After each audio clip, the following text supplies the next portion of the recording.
बारीकशी बातमी आहे, ती बातमी महत्वाची आहे. पूजनीय सरसंघचालकांनी पंतप्रधान मोदींची भेट घेऊन त्यांच्याशी या संदर्भात चर्चा केली. आता ही बातमी आल्याबरोबर अनेकांचे डोळे असे टवकारले गेले, कान टवकारले गेले, की अरे, आत्ता सरसंघचालक कसे काय भेटले? आणि मग काही जण तर असे म्हणायला लागले की आता मोहनजी भेटले, आता कदाचित उद्यापासूनच युद्ध सुरू होईल. किंवा काही जण असे म्हणाले की आता मोहनजी भेटले, आता मोदी माघार घेतील. वास्तविक पाहता या दोन्हीचाही अर्थार्थी निर्णयाशी काही संबंध नाही. मोहनजी भेटले असतील ते त्यांच्या स्तरावर पंतप्रधानांशी बोलायला भेटले असतील, कदाचित एक धोरणात्मक दिशा कदाचित मोहनजींच्या मनात जी असेल ती त्यांनी दिली असेल. पण हे अनपेक्षित झालं का? ते अनपेक्षित असं झालेलं नाही. काही दिवसांपूर्वीचं उदाहरण तुम्हाला माहित असेल, 1965 साली जेव्हा युद्ध झालं होतं, ते युद्ध 1 सप्टेंबर ते 23 सप्टेंबर 1965 या काळामध्ये झालं होतं. पण यामध्ये 6 सप्टेंबरला त्यावेळेचे पंतप्रधान लालबहादूर शास्त्री यांनी एक सर्वपक्षीय बैठक बोलवली.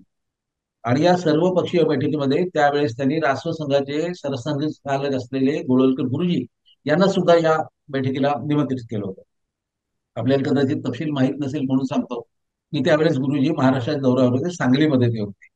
आणि सांगलीचे त्यावेळेचे प्रांत संघचालक त्यांच्या घरी ते दुपारची विश्रांती घेत होते. त्यांचं नाव काभाले माई. त्यावेळेस फोनची एवढी सोय नव्हती, म्हणून पंतप्रधान कार्यालयातून फोन गेला, तो सांगलीमध्ये कोण आहे संघाचा कार्यकर्ता असं शोधत. आणि बापूसाहेब पुजारी म्हणून त्यावेळेचे सिनियर कार्यकर्ते अजूनही ते आहेत, त्यांच्याकडे फोन गेला. त्यांच्या घरी निरोप आला की पंतप्रधानांना गुरुजींशी बोलायचं आहे, त्यांना फोनवर उपलब्ध करून द्या. हा निरोप जेव्हा कळला तेव्हा गुरुजी चालत त्यांच्या घरी गेले, पुजारींच्या घरी. आणि तिथून ते पंतप्रधानांशी बोलले, म्हणजे त्यांच्या कार्यालयाशी बोलले. तेव्हा पंतप्रधान म्हणाले की गुरुजी, उद्या अशी अशी बैठक आहे आणि या बैठकीला तुम्ही यावं असं मला वाटतं, मी तुम्हाला त्यासाठी निमंत्रित करत आहे. गुरुजी म्हणे शक्य आहे, ठीक आहे, पण मी आता सांगलीमध्ये आहे, मी कसा दिल्लीत पोहोचणार?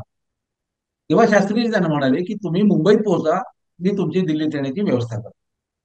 त्याप्रमाणे गुरुजी मुंबईत गेले, दिल्लीत गेले, बैठकीत सामील झाले. आणि त्या बैठकीतले दोन मुद्दे मी तुम्हाला सांगू इच्छितो, की या सगळ्या चर्चेमध्ये ते फार महत्वाचे आहेत. त्या बैठकीमध्ये जेव्हा एक कम्युनिस्ट नेते सरकारशी बोलताना कायम युअर आर्मी युअर आर्मी असं म्हणत होते, त्यावेळेस गुरुजींनी त्यांना सांगितलं की युअर आर्मी म्हणू नका, युअर आर्मी नाही, अवर आर्मी. ही आपलं देशाचं सैन्य आहे.